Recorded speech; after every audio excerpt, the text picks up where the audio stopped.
नमस्कार मेरी YouTube family, स्वागत है आप सभी का हमारे चैनल पर। आज हम आपके लिए लेकर आए हैं एक ऐसी खौफनाक कहानी जो आपको झकझोर कर रख देगी।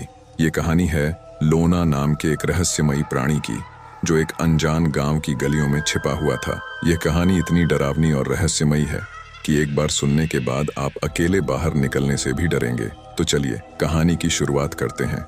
ये कहानी उस दौर की है जब भारत में ज्यादातर गांवों में लोग आधुनिकता से दूर थे। राजस्थान के एक छोटे से गांव मूलपुर में लोगों के बीच लोना का नाम किसी आतंक से कम नहीं था।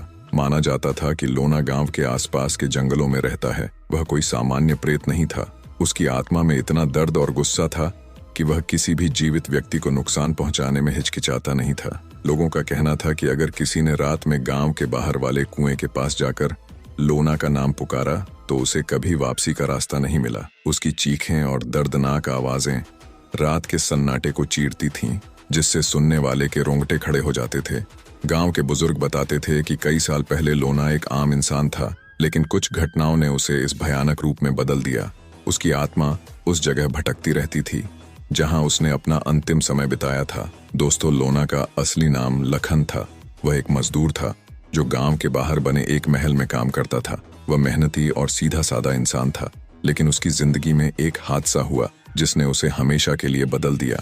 महल के राजा ने उसकी पत्नी पर बुरी नजर रखी थी। एक दिन राजा ने उसकी पत्नी को बहलाकर फुसलाकर महल में बुलाया और उसके साथ जबरन दुर्व्यवहार किया।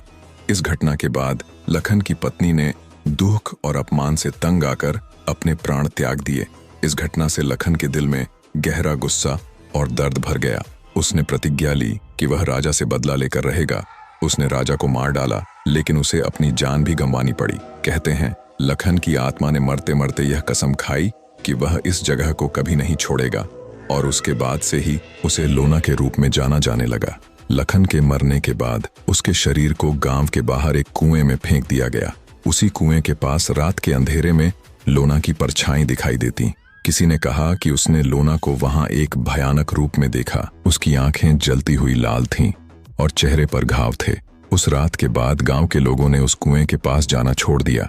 जो भी उस कुएं के पास गया वह कभी वापस नहीं लौटा। कुछ लोग कहते थे कि उन्होंने उसकी चीखें और विलाप सुना, जैसे कि वह किसी से बदला लेने का इंतजार कर रहा हो। एक रात गांव के कुछ नवयुवकों ने लोना की सच्चाई जानने की ठानी। वे हिम्मत जुटाकर कुएं के पास पहुंचे और उसका नाम पुकारा। अचानक एक ठंडी हवा का झोंका आया और सब कुछ शांत हो गया। तभी एक भयानक साया उनके सामने प्रकट हुआ। उसकी आंखें जल रही थीं और उसने उनमें से एक युवक को खींच लिया।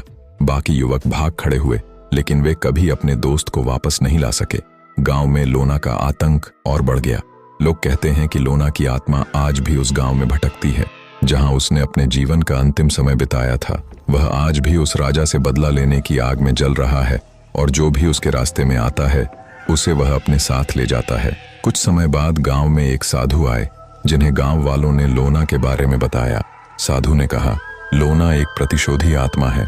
उसकी आत्मा को तभी शांति मिलेगी जब उसकी पीड़ा का अंत हो जाएगा। लेकिन ये पीड़ा इतनी गहरी थी कि साधु भी सोच में पड़ गए कि आखिर उसका अंत कैसे किया जाए।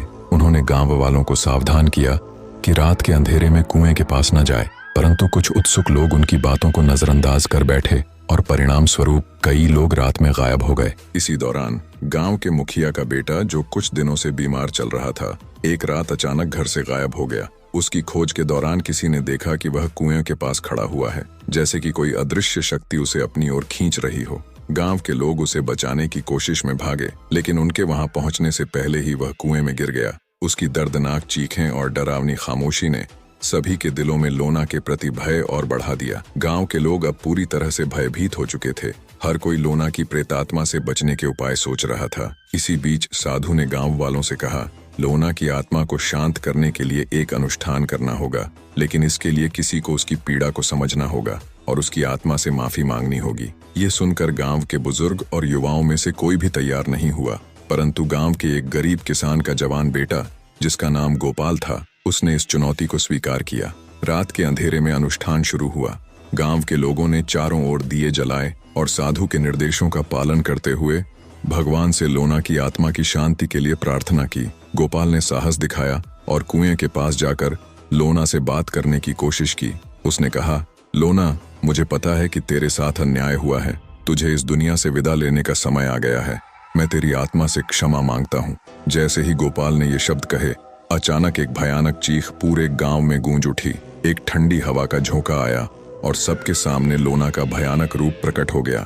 उसकी आंखें ज्वाला की तरह जल रही थीं और उसका चेहरा डरावनी नफरत से भरा हुआ था। सभी गांव वाले डर के मारे कांप उठे। लोना ने गुस्से में गोपाल की ओर देखा और कड़कती आवाज में कहा, तुम लोग मुझसे माफी मांगकर मुझे इस दुनिया से विदा करना चाहते हो, लेकिन मैं इस दर्द को कैसे भूल जाऊं? गोपाल ने विनम्रता से कहा, तेरी पीड़ा का अंत करना हमारे वश में नहीं है, लेकिन हम तुझे इस यातना से मुक्ति दिलाना चाहते हैं। लोना ने कुछ पल के लिए चुप रहकर गोपाल की आंखों में देखा और कहा, अगर तुम सच में मेरी मुक्ति चाहते हो तो इस कुएं के पास मेरा नाम पुकारते हुए यह प्रतिज्ञा लो कि मेरे साथ जो अन्याय हुआ उसे कोई और नहीं सहेगा।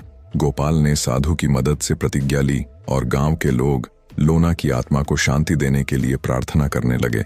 धीरे धीरे लोना का भयानक रूप गायब होने लगा। ऐसा लग रहा था जैसे उसकी आत्मा को कुछ राहत मिली हो। गांव में एक अजीब सी शांति छा गई और यह मान लिया गया कि लोना की आत्मा अब मुक्त हो चुकी है। लोना की इस खौफनाक कहानी के बाद गांव में शांति आ गई, लेकिन लोग अब भी रात के अंधेरे में उस कुएं के पास जाने से डरते हैं।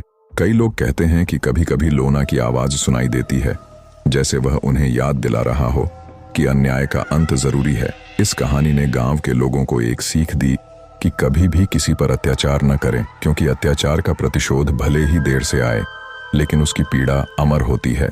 कुछ महीनों बाद गांव के ही एक किसान ने बताया कि उसने रात के समय कुएं के पास किसी अजीब साए को देखा। उसने गांव के मुखिया से कहा, मुझे ऐसा लगा जैसे कोई मुझे देख रहा हो। जब मैंने पास जाकर देखा तो कोई नहीं था, लेकिन एक ठंडी हवा का झोंका मेरे चारों ओर घूम रहा था। धीरे धीरे गांव में अफवाहें फैलने लगीं कि लोना अब भी लौट आया है। कई लोग कहते थे कि उन्होंने कुएं के पास लोना के दर्द भरे विलाप सुने, जबकि कुछ लोगों का कहना था कि उन्होंने उसे गांव की गलियों में चलते देखा। कुछ समय बाद गांव में कुछ अजीब घटनाएं घटने लगीं। एक रात एक वृद्ध महिला अपनी गाय को चारा देने बाहर गई। जैसे ही वह कुएं के पास पहुंची, उसे लगा कि कोई उसे पीछे से देख रहा है। उसने मुड़कर देखा तो वहां एक काले साए जैसा आकार खड़ा था। उसके चेहरे पर भयानक घाव थे और उसकी आंखें जलती हुई लाल थीं। वृद्ध महिला ने चीखकर गांव की ओर भागना चाहा, लेकिन उसके पैर जैसे जकड़ गए। लोना की आत्मा उसकी ओर धीरे धीरे बढ़ने लगी। तभी अचानक से एक आवाज आई, तू क्यों यहाँ आई है? महिला को लगा जैसे उसके शरीर से सारी ताकत छिन गई हो। उसने घबराते हुए कहा, मुझे छोड़ दो, मैं तो बस अपनी गाय को चारा देने आई थी। इसके बाद वह साया धीरे धीरे गायब हो गया और महिला किसी तरह अपनी जान बचाकर घर लौट आई। उस रात के बाद से वह हमेशा बीमार रहने लगी और बार बार कहती, लोना वापस आ गया है। गांव में बढ़ती दहशत को देखते हुए गांव के मुखिया ने दोबारा साधु को बुलवाया। साधु ने गांव वालों से कहा, शायद लोना की आत्मा को पूरी तरह से मुक्ति नहीं मिली, कुछ बाकी रह गया है। हमें उसके दर्द और प्रतिशोध का कारण पूरी तरह से समझना होगा। गांव के लोग एक बार फिर साधु के साथ उस कुएं के पास पहुंचे। साधु ने ध्यान लगाकर लोना की आत्मा को पुकारा और उससे पूछा, तुम्हारी आत्मा को अभी भी क्या चाहिए? क्या कारण है कि तुम इस दुनिया को छोड़ नहीं पा रहे? अचानक एक गहरी और दर्द भरी आवाज गूंज उठी, मेरा बदला अधूरा है। जिन लोगों ने मेरे साथ अन्याय किया था, उनकी आत्मा को भी भटकना चाहिए। मैं तभी शांति पाऊंगा जब उनके हिस्से का दर्द भी पूरा हो जाएगा। साधु ने गांव वालों से कहा कि लोना की आत्मा को तब तक शांति नहीं मिलेगी जब तक उसके साथ हुए अन्याय का पूरा हिसाब न हो जाए। गांव के कुछ साहसी लोगों ने इस रहस्य को सुलझाने की ठान ली और महल के उस हिस्से की तरफ बढ़े जहां राजा और उसके साथियों ने लोना की पत्नी के साथ दुर्व्यवहार किया था। जब गांव के लोग महल के उस हिस्से में पहुंचे तो उन्हें वहां कई भयानक चित्र और लिखावटें मिली। उन चित्रों में लोना और उसकी पत्नी की दर्दनाक दास्तान अंकित थी।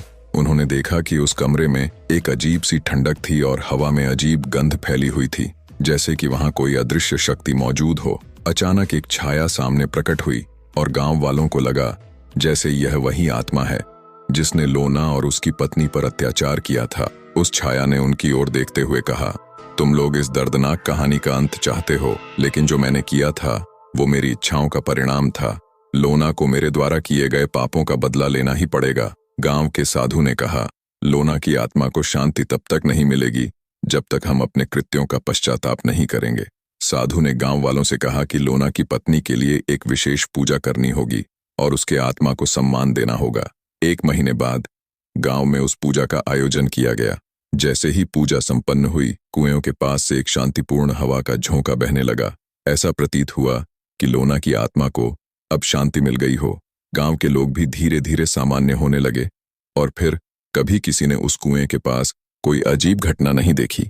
तो दोस्तों, ये थी लोना की रहस्यमयी और खौफनाक कहानी का पूर्ण अंत। ये कहानी हमें सिखाती है कि कोई भी पाप बिना परिणाम के नहीं रहता। अगर आपको ये कहानी पसंद आई हो और ऐसी और कहानियां सुनना चाहते हो तो हमारे चैनल को लाइक, सब्सक्राइब और शेयर जरूर करना। फिर मिलेंगे अगले वीडियो में, तब तक के लिए धन्यवाद।